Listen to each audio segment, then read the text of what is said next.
Hello students, आज से ही education hub Bansur की ऑनलाइन क्लास में आपका स्वागत है। देखिए विद्यार्थियों, व्याख्या शीर्षक लगातार चल रही है जिसमें हम आज पढ़ेंगे पद नंबर 4। सबसे पहले ध्यानपूर्वक पद नंबर 4 को पढ़िए। बिना दवा दर्पण के घरनी, स्वर्ग चली आंखें आती भर, देख रेख के बिना दूध मुही, बिटिया 2 दिन बाद मर गई। घर में विधवा रही पतोहू, लक्ष्मी थी यद्यपि पति घातिन, पकड़ मंगाया कोतवाल ने, डूब कुएं में मरी एक दिन। ध्यानपूर्वक पढ़िए अपने बुक में पद्यांश को, उसके बाद में कठिन शब्द देखते हैं।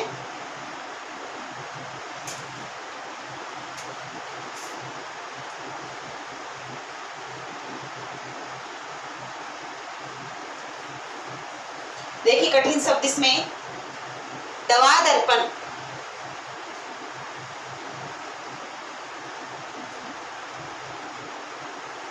जिसको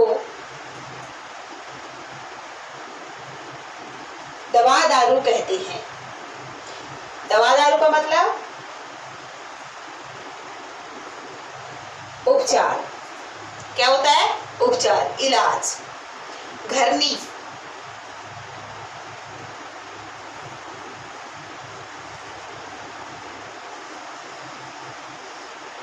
घरनी का मतलब पत्नी, ये घरवाली का पर्यायवाची है, पत्नी का पर्यायवाची है। स्वर्ग,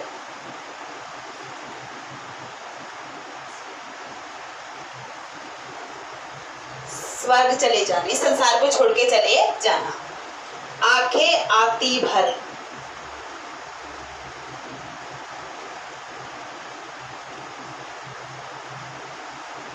सटीक मुहावरा इसका बनेगा आंखें भराना।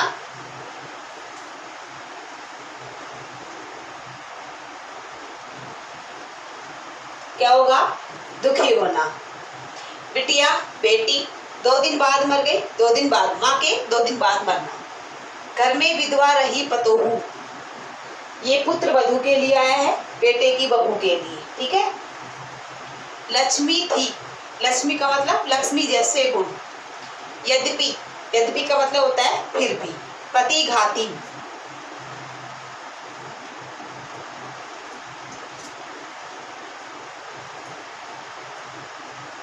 पति हत्यारी।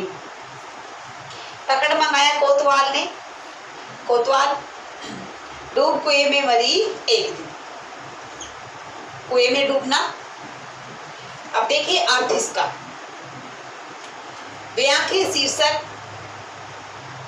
के माध्यम से कवि सुमित्रा नंदन पंत जी किसान की दीन दशा का वर्णन करते हुए कहते हैं कि बिना दवा दर्पण के घरनी, स्वर्ग चली आंखें आती भर।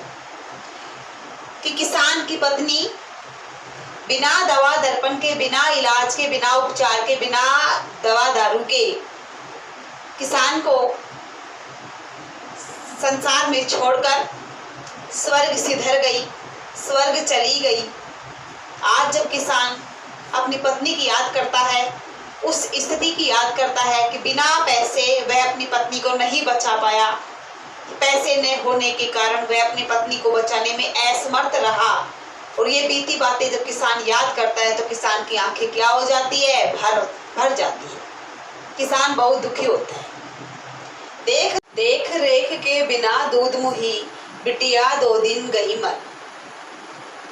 बिटिया 2 दिन बाद गई मर। देखिए इसमें बताया गया है सुमित्रा नंदन पंत जी के द्वारा कि जो किसान की बेटी थी, दूध पीती बच्ची, दूध मुही बच्ची, वह अपनी माँ के चले जाने के बाद, अपने माँ के अभाव में 2 दिन बाद ही क्या हो जाती है? मर जाती है, मृत्यु को प्राप्त हो जाती है। क्यों? क्योंकि दूध पीती बच्ची माँ के बिना रहे तो कैसे रहे, उसका लालन पालन करने वाला माँ से बेहतर कोई नहीं था, और दूध के अभाव में वह भी मृत्यु को प्राप्त हो जाती है।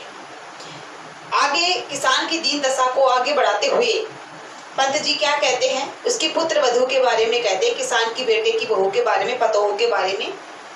घर में विधवा रही पतोहू, कि घर में उसकी विधवा पुत्रवधू ही रह गई थी, विधवा पतोहू ही रह गई थी। लक्ष्मी थी यद्यपि पतिघाती, वह लक्ष्मी के समान थी। कौन? पतो, पुत्रवधू लक्ष्मी के समान, लक्ष्मी जैसा उसका शांत सरल स्वभाव था, परंतु पतिघातिन भी थी। लक्ष्मी होने के साथ साथ वह क्या थी? पतिघातिन। पतिघातिन का मतलब क्या होता है बच्चों? पति की हत्यारी, पति का नाश करने वाली, पति की हत्या करने वाली। यह आरोप लगाया गया था उस पर समाज के द्वारा, और इस बात को उस समय कौन मान रहा था? किसान भी मान रहा था, क्योंकि उस समय पुरुष प्रधान समाज था, शिक्षा का प्रचार प्रसार नहीं था। किसी भी स्त्री, किसी भी पत्नी का पति यदि मृत्यु को प्राप्त हो जाता है तो समाज उस पर एक आक्षेप लगाता है, एक आरोप लगाता है, एक लांछन लगाता है। कौन सा लांछन? पतिघातिन का, कि यह अपने पति को क्या कर गई? खा गई। इस प्रकार की अवधारणाएं थी। तो यहाँ किसान कहता है कि मेरी जो पुत्रवधू है, किसान की जो पुत्रवधू थी वो लक्ष्मी जैसी थी, लक्ष्मी जैसा उसका स्वभाव था, शांत सरल सर्वगुण संपन्न कहीं, परंतु वह पतिघातिन भी थी। यह बात कौन स्वीकार करता था? किसान भी स्वीकार करता था। पकड़ मंगाया कोतवाल ने। एक दिन क्या हुआ कि कोतवाल ने उस पुत्रवधू को कोतवाली में बुलाया, पुलिस स्टेशन।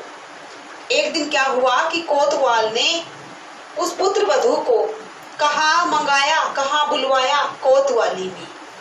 डूब कुएं में मरी एक दिन, और उसके साथ कुछ ऐसा गलत हुआ, अश्लील हरकत की गई कोतवाल के द्वारा कि वह उस अन्याय को, उस अत्याचार को, उस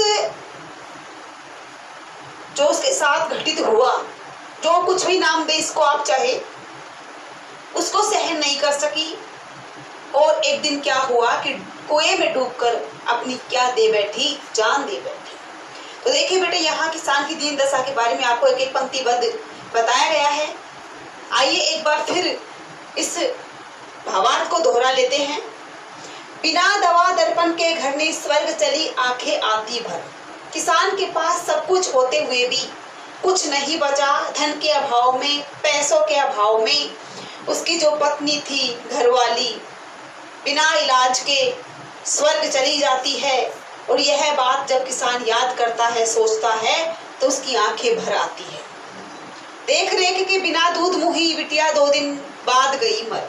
माँ के अभाव में, माँ की बिना देख रेख के, माँ के चले जाने के बाद उसकी जो बिटिया थी, दूध मुही बच्ची, वो माँ के 2 दिन बाद मर जाती है। जैसे ही माँ गई इस संसार को छोड़कर, 2 दिन बाद कौन चली जाती है? बेटी भी चली जाती है। घर में विधवा रही पतोहू। बच्चों, किसान कहता है, अपनी दीन दशा का वर्णन कर रहा है, पंत जी उसके माध्यम से बता रहे हैं कि घर में किसान की पुत्र वधू शेष रह जाती है। वह लक्ष्मी जैसी सर्वगुण संपन्न थी, फिर भी उसे पतिघातिन, पति की हत्यारिन नाम दे दिया गया था समाज, क्योंकि समाज उस समय ऐसा ही था।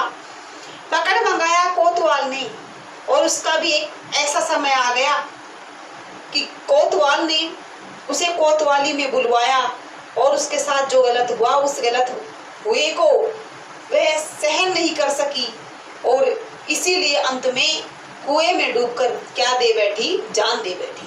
तो देखिए बेटा, यहाँ किसान की दीन दशा का पंत जी ने क्या किया है? वर्णन किया है। इसको आप ध्यानपूर्वक पढ़ना। अब व्याकरणात्मक टिप्पणी पर थोड़ा सा प्रकाश डालते हैं। देखिए बेटा, इसमें भाषा आपको बता रखी है कि भाषा इसमें कौन सी रहेगी। बार बार बता रहे हैं, खड़ी बोली हिंदी।